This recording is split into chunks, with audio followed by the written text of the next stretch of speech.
Assalamualaikum warahmatullahi wabarakatuh.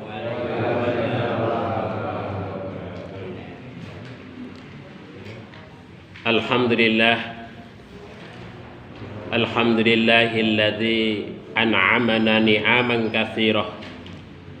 Asyhadu an la ilaha illallah wahdahu la syarikalah wa asyhadu anna Muhammadan abduhu wa rasuluh. Allahumma salli wa sallim wa barik ala Muhammad wa ala alihi wa ashabihi wa mawalah. La haula wa la quwwata illa billah, amma ba'd. Ingkang kawula hormati para pinisepuh,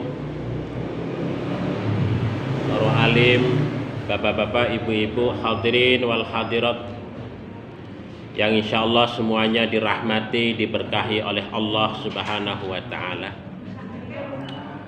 Alhamdulillah, segala puji dan syukur senantiasa kita panjatkan kehadirat Allah Subhanahu wa ta'ala atas segala limpahan nikmat yang Allah berikan kepada kita bersama. Mudah-mudahan sholawat serta salam senantiasa tercurah kepada junjungan kita, Nabi kita Muhammad sallallahu alaihi wasallam beserta keluarga, sahabatnya, dan juga seluruh umatnya yang setia kepada sunnahnya. Bapak Ibu yang dirahmati oleh Allah Subhanahu wa ta'ala, pada malam hari ini kita sampai kepada hadis yang ke-40 dari kitab Al-Arba'in An-Nawawiyah. Hadis ini bercerita terkait dengan sikap seorang muslim terhadap kehidupan dunia. Hadis ini diriwayatkan oleh Abdullah bin Umar radhiyallahu anhuma. An Ibnu Umar radhiyallahu anhuma, dari Ibnu Umar atau Abdullah bin Umar radhiyallahu anhuma, mudah-mudahan Allah Subhanahu wa taala meridhoi keduanya. Qala, beliau berkata, akhadha Rasulullah sallallahu alaihi wasallam bimangkibayya. Rasulullah sallallahu alaihi wasallam itu memegang pundak saya. Mangkibun, mangkibayya. Jadi pundak saya, memegang pundak saya. Faqala, kemudian beliau bersabda, Rasulullah bersabda. Apa sabdanya? Kun, jadilah engkau fid dunya, pada kehidupan dunia itu, ka'annaka, seolah-olah engkau gharibun, sebagai orang yang gharib, orang yang asing. Atau abiru sabilin, orang yang berjalan di jalan, atau sebagai seorang yang musafir. Wa kana Ibnu Umar, kemudian Ibnu Umar radhiyallahu an yaqul, berkata atau memberikan nasihat, idza amsaita, apabila engkau pada saat di waktu sore, fala tangdiris sobah, maka janganlah engkau menunggu tangdir as-sobaha, pada saat waktu pagi. Wa idza, dan apabila asbahta, engkau pada saat waktu pagi, fala tangdiril masaa, dan janganlah engkau menunggu waktu sore. Wahud, dan ambillah min sihatika, waktu sehatmu, limarodika, sebelum datang waktu sakitmu. Wa min hayatika, dan dari waktu sehat dan dari waktu hidupmu, limautika, sebelum datang waktu mautmu ataupun waktu meninggalmu. Rawahul Bukhari, diriwayatkan oleh Imam Bukhari radhiyallahu anhu. Bapak Ibu yang dirahmati oleh Allah Subhanahu wa taala, terus ini ada hadis dari Rasulullah, nasihat Rasulullah kepada sahabat Ibnu Umar dan juga kepada kita semua. Kemudian dari situlah kemudian Ibnu Umar radhiyallahu an berwasiat juga kepada kita bersama terkait dengan memanfaatkan waktu pada saat kita masih hidup ini. Nah, di sini Rasul Shallallahu Alaihi Wasallam itu ketika memberikan nasihat kepada Ibnu Umar menika adalah dengan memegang pundaknya.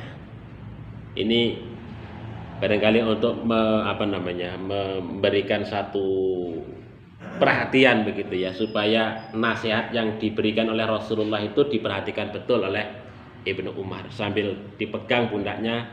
Wahai Ibnu Umar, kun fid dunya ka'annaka gharib. Ya, jadilah ketika Anda hidup di dunia itu seperti seolah-olah kamu sebagai orang yang asing. Bapak Ibu yang dirahmati oleh Allah Subhanahu wa taala, memang kalau kita bicara tentang dunia atau kalau kita melihat ayat Al-Qur'an ataupun hadis tentang dunia menika, itu memang kehidupan dunia itu adalah kehidupan yang digambarkan sebagai kehidupan yang sementara. Kehidupan yang nikmat yang sementara, ataupun kehidupan yang laibun, kehidupan yang permainan, kehidupan yang tidak serius, atau kehidupan yang lahwun, ataupun atau kehidupan yang lahwun itu kehidupan yang sendau gurau. Nah, begitu. Itu kehidupan dunia ngoten niku Bapak Ibu sekalian. Memang kalau kita lihat makna dunia menika dari sisi bahasa itu kan dari kata dana yang artinya adalah dekat. Yang kemudian dari kata itu kemudian menjadi kata adna. Hal ini kalau kita lihat di dalam kitabnya Samin ya Al-Halabi Umdatul Hufat, beliau menyatakan bahwa kata adna itu maknanya adalah salah satunya adalah maknanya asghar. Aqal, asghar meniku adalah paling kecil, aqal paling sedikit. Nah, itu. Kemudian ardal paling buruk. Kemudian juga al-awwal ya, lawan dari kata akhir. Kehidupan awal lawan daripada akhir. Ataupun qarib, aqrab lawan daripada ba'id atau ab'ad.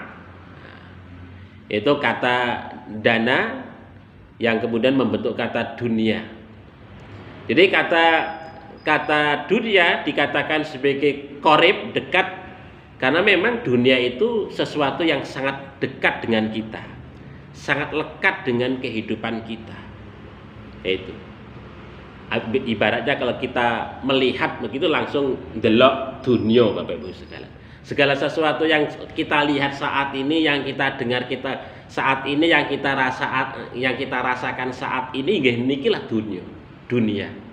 Sehingga sangat dekat sekali nafas kita, pikiran kita, rasa kita, segala sesuatu yang kita alami saat ini, inilah yang namanya dunia. Sehingga kemudian itu dikatakan sebagai sesuatu yang sangat dekat dengan kehidupan kita. Maka disebut dengan ad-dunya, sesuatu yang dekat, sesuatu yang paling dekat dengan kita sebagai manusia. Kemudian dunia itu juga disebut sebagai disebut sebagai kecil, shaghir ataupun asghar.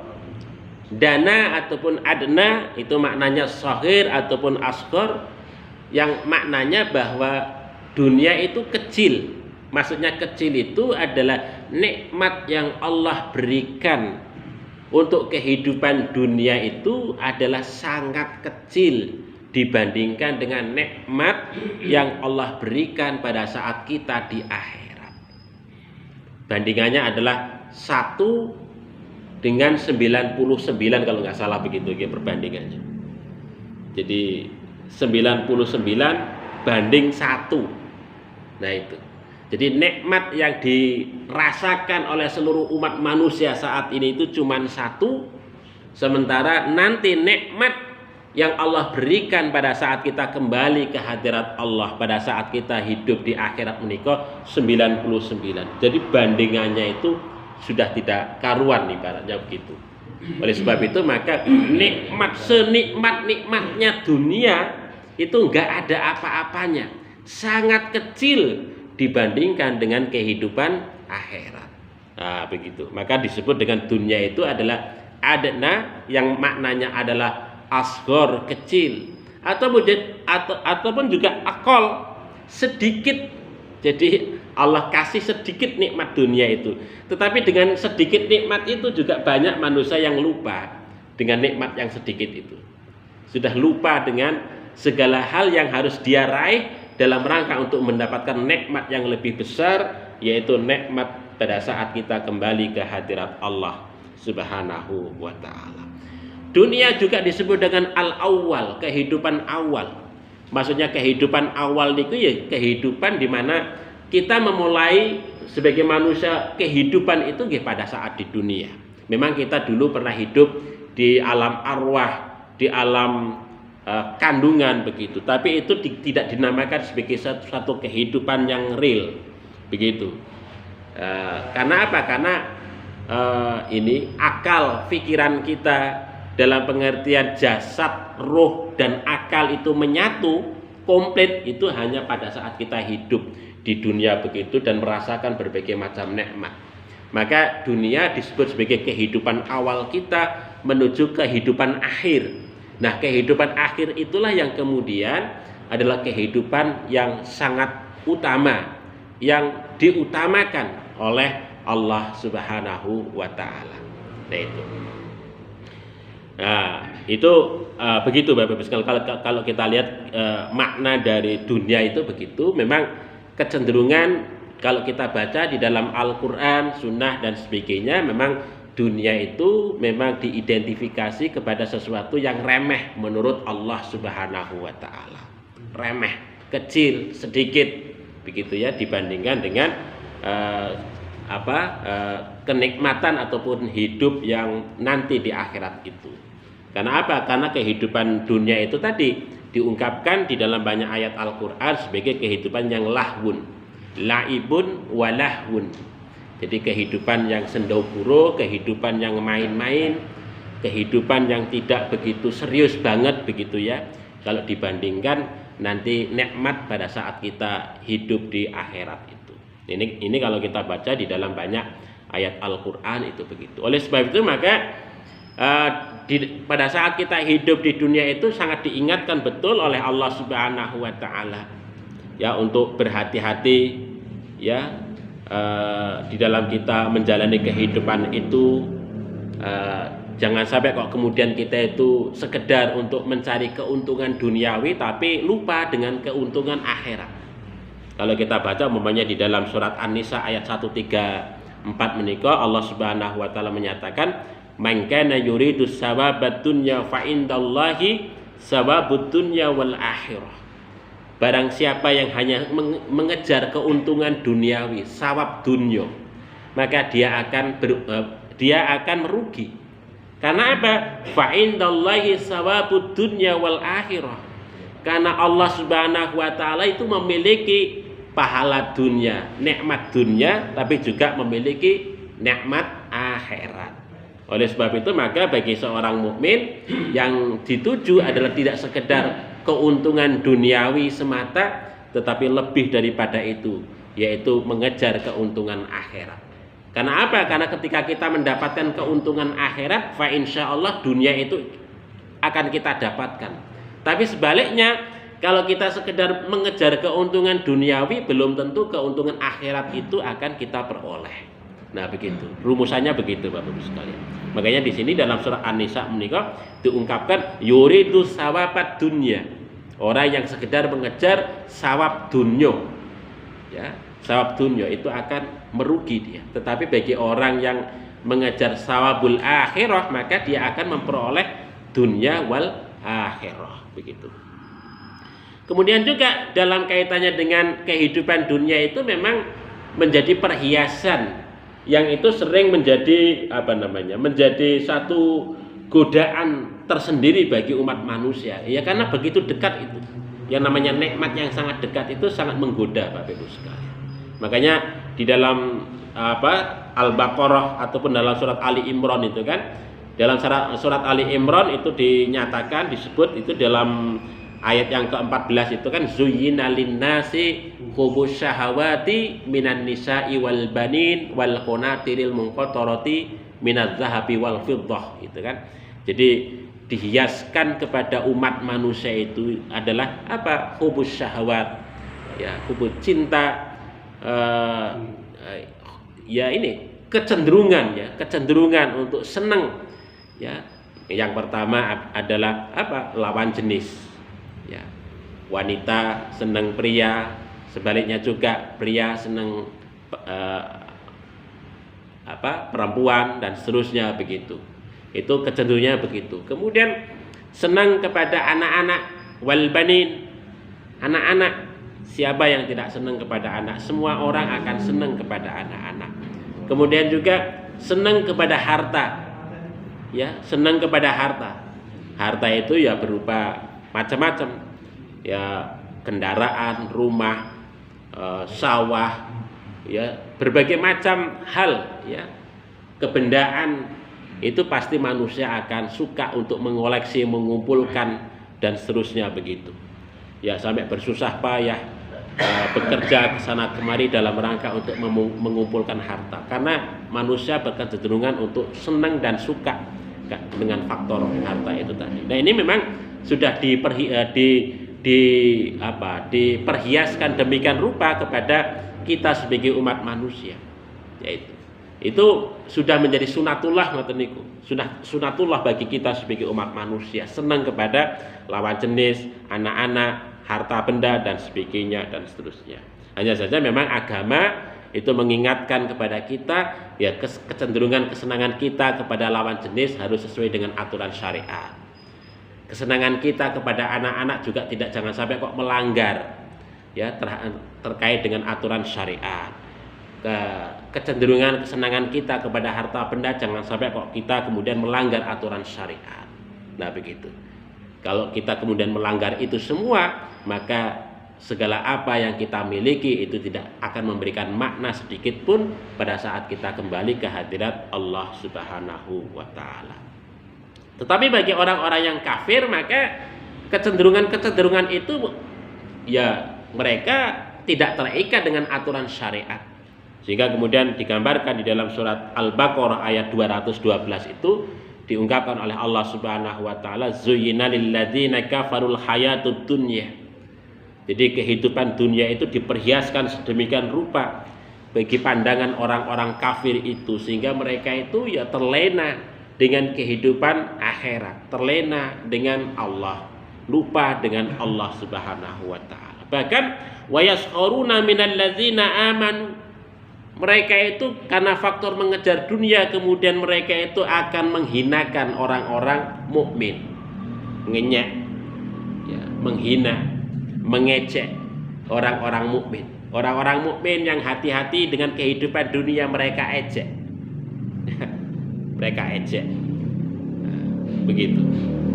Jadi karena faktor dunia itulah kemudian mereka sampai mengejek orang-orang mukmin yang sangat berhati-hati dengan kehidupan dunia.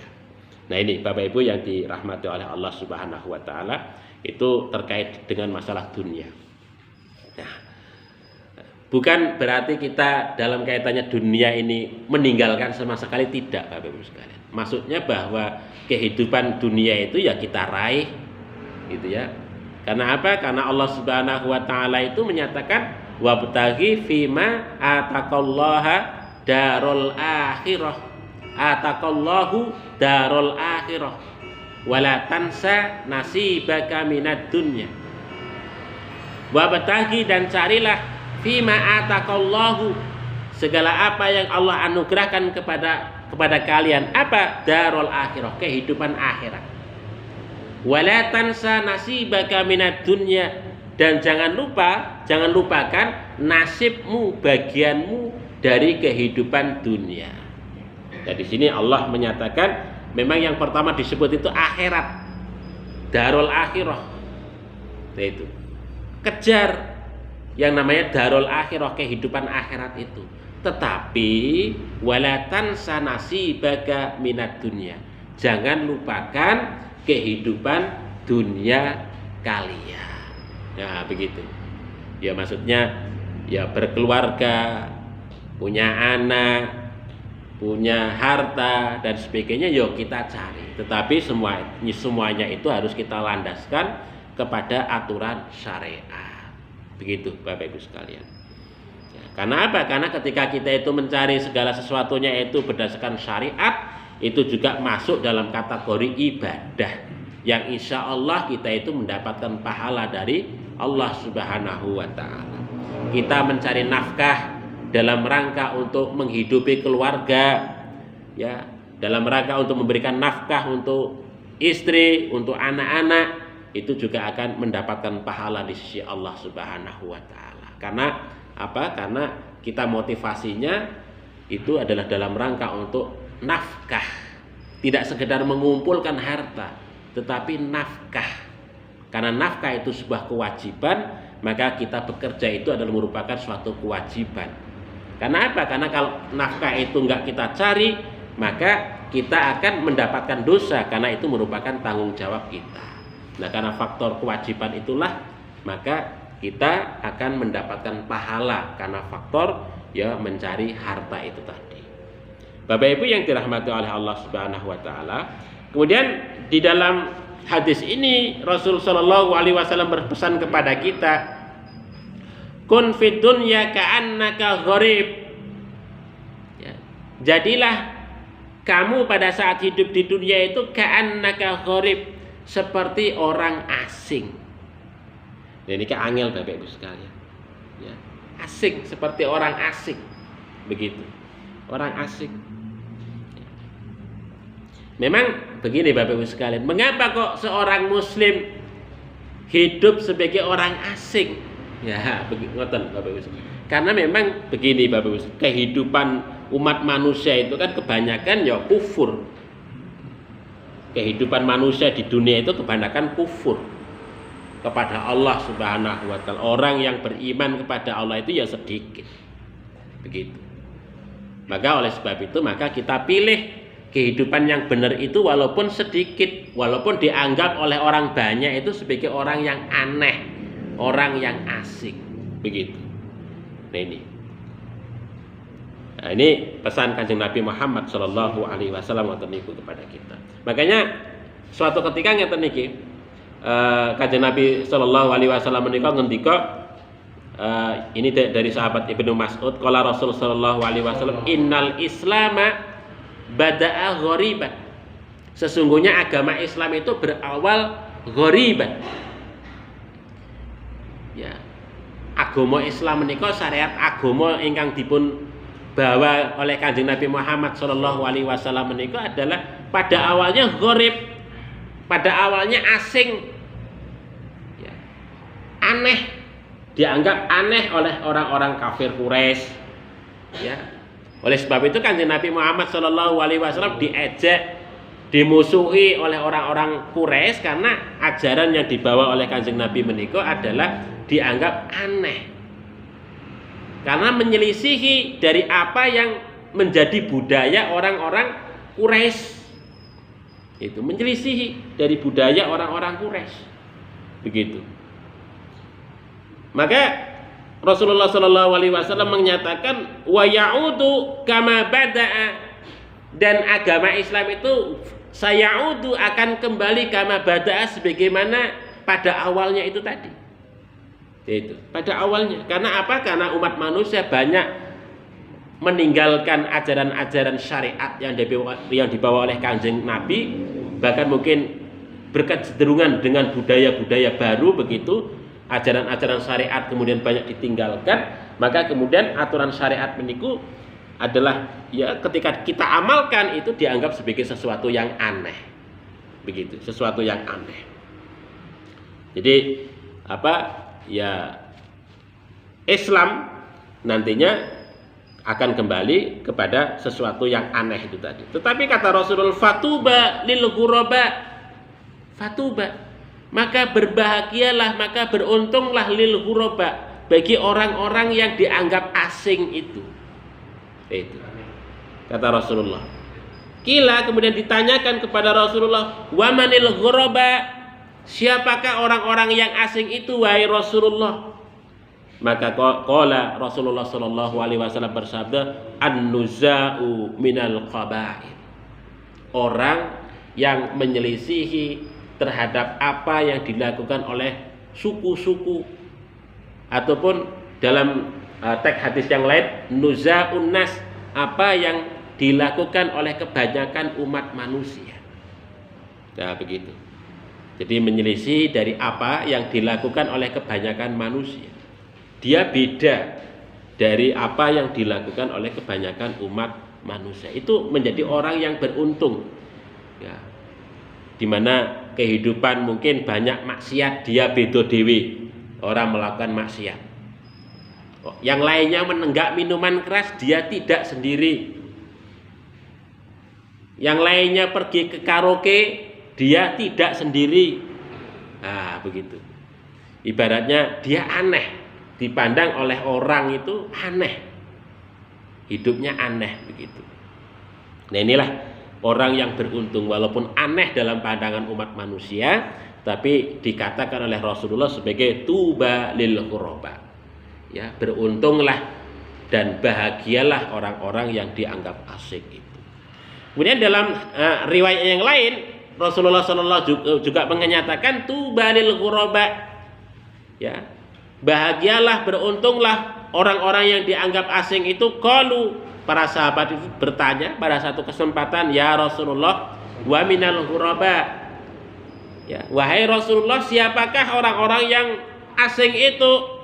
Qala, Rasulullah sallallahu alaihi wasallam bersabda, alladzina yazidun idza naqasun nas, yaitu orang-orang yang mereka itu bertambah ataupun menambah ketika kebanyakan manusia itu mengurangi. Ya. Mengurangi ini salah satu tafsiran ataupun syarah diberikan, salah satunya adalah Imam Ibnu Qayyim Al-Jauziyah dalam kitabnya Madarij As-Salikin. Beliau menyatakan yang dimaksudkan dengan alladzina yazidun idza naqasun nas itu adalah, maksudnya adalah orang-orang itu menambah kebaikannya, menambah ketakwaannya, menambah keimanannya. Makanya semakin iman, semakin takwa, semakin dekat kepada Allah Subhanahu wa taala. Sementara yang lainnya, manusia yang lainnya itu semakin jauh dari Allah Subhanahu wa taala. Ketika umat manusia yang lainnya itu semakin jauh dengan Allah, semakin jauh dengan syariat, semakin jauh dengan ajaran-ajaran sunnah yang dibawa oleh Rasulullah, dia semakin menambah kedekatan dia kepada Allah Subhanahu wa taala. Maka di sini dikatakan oleh Rasulullah sebagai fatuba lil ghuraba. Kemudian ada juga dari sahabat Abdullah bin Amr, ya, ketika Rasulullah sallallahu alaihi wasallam itu menyatakan tuba lil ghuraba, bahagia dan baik bagi orang-orang yang ghuraba, yang asing itu. Maka kemudian ditanyakan kepada Rasulullah sallallahu alaihi wasallam, manil ghuraba, siapakah orang-orang yang dianggap asing itu wahai Rasulullah? Maka Rasulullah memberikan sabdanya, unasun solihun, orang-orang yang soleh, qalilun, tapi mereka itu sedikit, finnasi su'in kasirin, finnasi su'in, di tengah kehidupan manusia yang buruk, kasirin, yang jumlahnya itu sangat banyak. Orang-orang yang soleh sedikit jumlahnya di tengah kehidupan umat manusia yang buruk dan banyak jumlah mereka itu. Nah, ini dikatakan sebagai ghuraba, ya, sebagai ghuraba. Yang mana kata Rasulullah, mayyasihim aksaru mimma yuti'uhum, orang yang mengingkari mereka itu lebih banyak daripada orang yang mentaati mereka. Nah, itu. Jadi apa yang mereka lakukan itu diingkari oleh kebanyakan umat manusia. Jadi lebih banyak orang yang ingkar kepada mereka itu daripada orang yang taat. Ini terjemahan, saya menerjemahkannya salah Bapak Ibu sekalian. Jadi maksudnya adalah orang-orang yang mengingkari mereka itu lebih banyak, ya, bukan adalah kebanyakan, lebih banyak dari yang mentaati mereka. Itu terjemahannya begitu yang betul. Mayyasihim aksaru mimma yuti'uhu. Nah, begitu. Terus itulah orang-orang yang ghuraba, orang-orang yang ghorib itu begitu Bapak Ibu. Jadi lebih cinta untuk dekat kepada Allah Subhanahu wa taala daripada untuk ikut-ikutan kebanyakan umat manusia. Itulah yang dimaksudkan sebagai orang yang ghorib. Nah, orang yang apa? Yang asing menurut Kanjeng Nabi Muhammad sallallahu alaihi wasallam. Bapak Ibu yang dirahmati oleh Allah Subhanahu wa taala, tentu menjadi orang yang asing di tengah kehidupan umat manusia pada akhir zaman menika nggih angel Bapak Ibu sekalian. Karena apa? Ya mesti akan dititeni oleh orang. Ya, dititeni oleh orang, mungkin juga dihina, itu kan, mungkin juga akan disingkirkan, dicaci maki, begitu. Kecenderungannya ngoten niku karena dia beda sendiri dibandingkan dengan orang-orang yang ada di sekitarnya. Ngoten niku. Oleh sebab itu maka Bapak Ibu sekalian, digambarkan oleh Kanjeng Nabi itu hidup di akhir zaman itu ketika orang itu taat kepada agama Allah Subhanahu wa taala itu seperti memegang bara api. Yaitu kita taat kepada Allah itu ibaratnya seperti memegang bara api. Jadi kita taat kepada Allah itu, orang itu usilnya kepada kita itu luar biasa. Jadi kita taat kepada Allah itu banyak orang yang nggak rela usil kepada kita, ya, sing enak, sing ngelokne, sing apa namanya, macam-macam lah begitu ya. Karena apa? Karena itu tadi beratnya hidup di akhir zaman ketika situasi situasi fitnah itu yang begitu luar biasa. Nah ini keadaannya ngoten niku Bapak. Jadi tidak gampang, tidak mudah hidup di tengah kehidupan umat manusia yang banyak maksiat kepada Allah itu mboten gampang.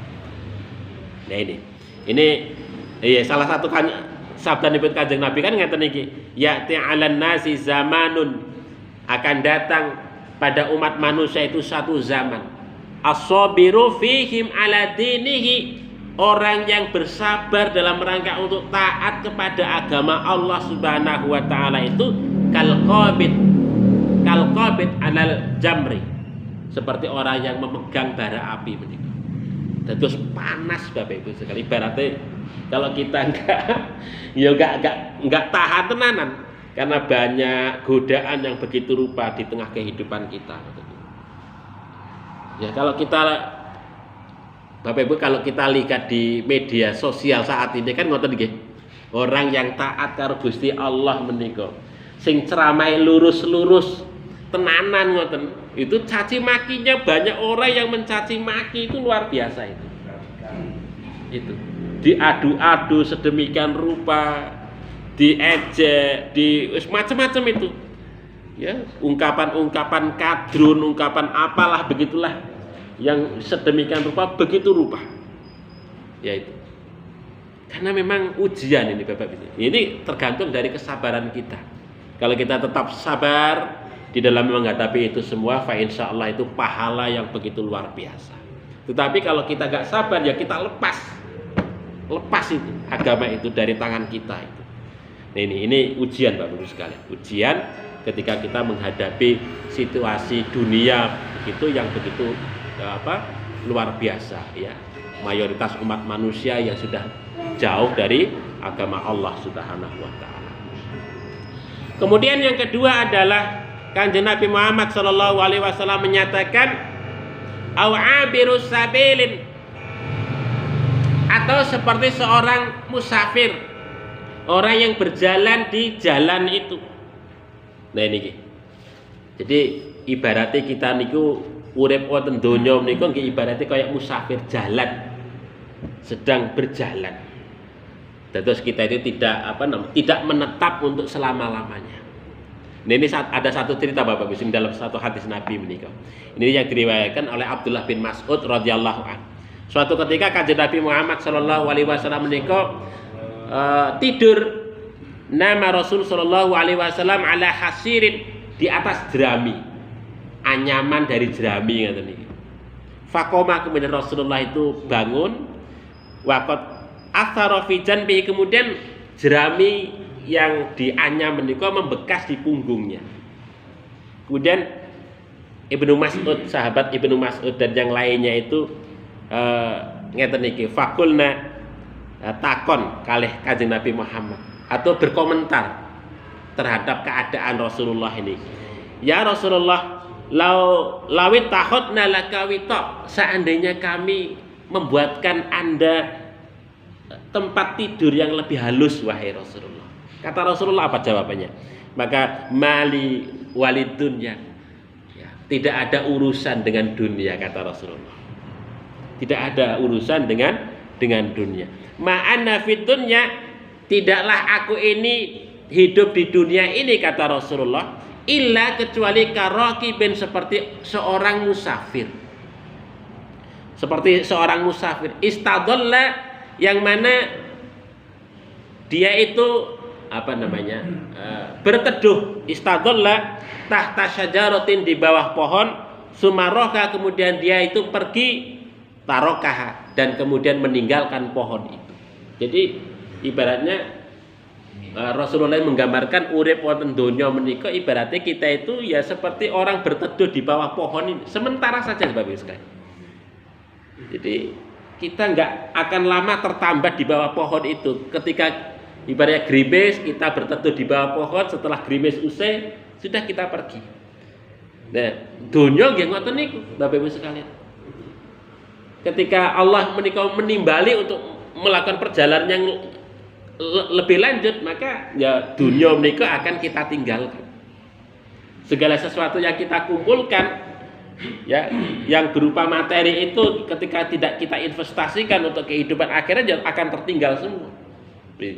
Semuanya akan kita tinggalkan begitu. Karena yang namanya orang dalam perjalanan dan kemudian dia berteduh dan pergi lagi, tentu akan membawa bekal secukupnya, dan bekal yang dia bawa itu yang bisa dibawa. Itu kan ngoten niku. Bekal yang bisa dibawa itu yang dibawa. Bukan yang ditanam pada saat dia itu berteduh, bukan. Tetapi yang bisa dibawa. Apa itu yang bisa dibawa? Yaitu amal soleh. Amal soleh. Itu. Karena amal soleh itu ibaratnya tabungan kayak ATM itu, pada suatu saat akan dapat kita ambil amal soleh itu ketika kita memerlukan, pada saat kita perjalanan menuju akhirat, menuju ke hadirat Allah Subhanahu wa taala. Sementara dunia yang pada saat hidup kita di saat dunia ini yang kita tinggal itu ya tertinggal, enggak akan kita pernah bawa itu. Nah, begitu. Ini ibaratnya ngoten iki Bapak Ibu. Jadi kehidupan dunia itu ibaratnya seperti kita berteduh di bawah pohon menika. Sewaktu-waktu ketika sudah reda, kita dipanggil oleh Allah Subhanahu wa taala, maka akan kita tinggalkan tempat yang teduh itu untuk kemudian kita berjalan lagi menuju tujuan akhir di mana perjalanan itu kita akan tuju. Bapak Ibu yang dirahmati oleh Allah Subhanahu wa taala, maka Allah Subhanahu wa taala kalau kita baca di dalam surat Al-Baqarah ayat 197 itu kan menyatakan fatazawwadu fa inna khairaz zadi taqwa. Maka berbekallah kalian itu fa inna khairaz zad, karena sebaik-baik bekal itu adalah takwa. Jadi bekal yang terbaik bagi kita pada saat hidup di dunia itu adalah ketakwaan kepada Allah Subhanahu wa taala. Bapak Ibu yang dirahmati oleh Allah Subhanahu wa taala. Memang sebagai seorang musafir dalam perjalanan menika sangat banyak godaan Bapak Ibu sekalian. Tentu pada saat kita berjalan, jalan itu kan banyak, pilihan jalan yang kita lalui itu banyak. Tetapi syariat itu cuma setunggal, tapi pilihan-pilihan yang ada di depan kita itu tentu sangat banyak sekali. Nah, itu. Maka disinilah kita pentingnya guide ya, pentingnya pemandu ya, pemandu bagi kita untuk apa namanya, untuk pilihan yang tepat, jalan yang tepat yang kita pilih itu yang mana. Nah, inilah pentingnya pemandu bagi kita. Tentu kita sebagai orang yang beriman, apa pemandu kita? Rasulullah Shallallahu Alaihi Wasallam menyatakan, taraktu fikum amroini intamasaktum bihima lan tadillu abada. Telah aku tinggalkan dua kitab, dua pusaka. Ketika kalian itu berpegang teguh kepada keduanya, maka kalian tidak akan tersesat untuk selama-lamanya. Apa itu?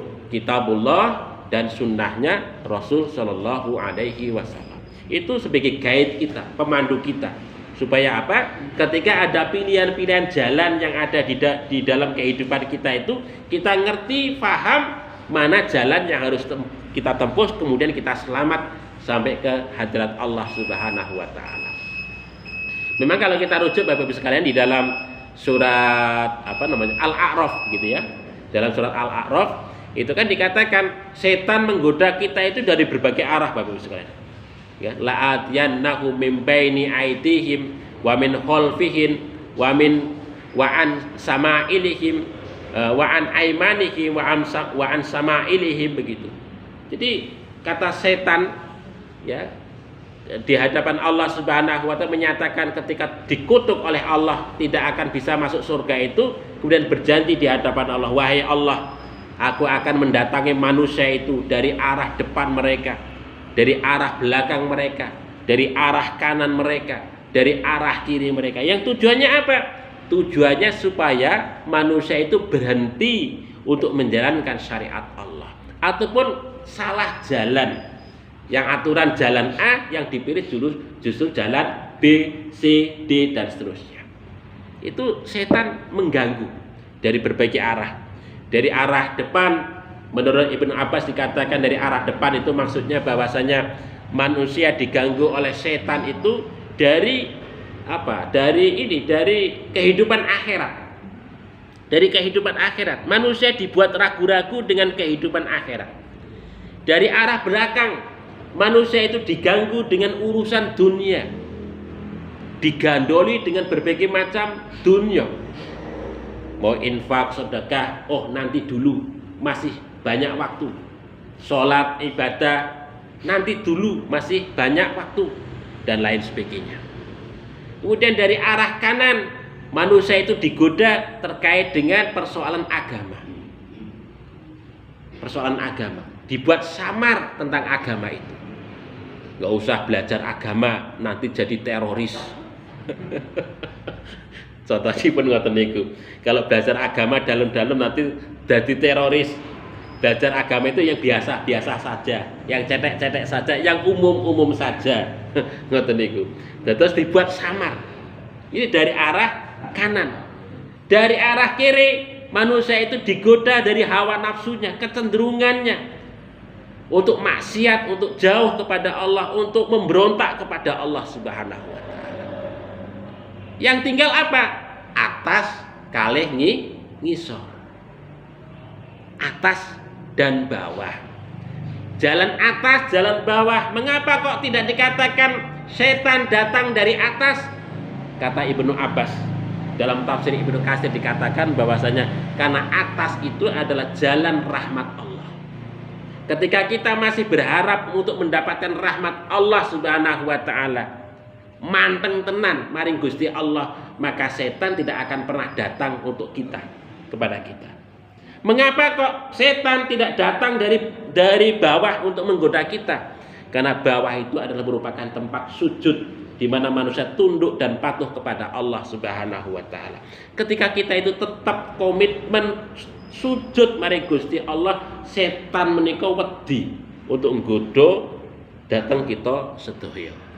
Bapak Ibu yang dirahmati oleh Allah Subhanahu wa taala, makanya ya kita ngati-ngati betul terkait bahwa kita sebagai seorang pelaku pejalan atau sebagai orang yang sedang lelaku ya melaksanakan satu perjalanan yang cukup jauh, banyak godaan yang akan menghampiri kita itu tadi. Maka disinilah guide ya petunjuk dari Allah Subhanahu wa taala berupa syariatnya Ya, itu perlu untuk kita pedomani supaya kita tidak menjadi orang-orang yang sesat.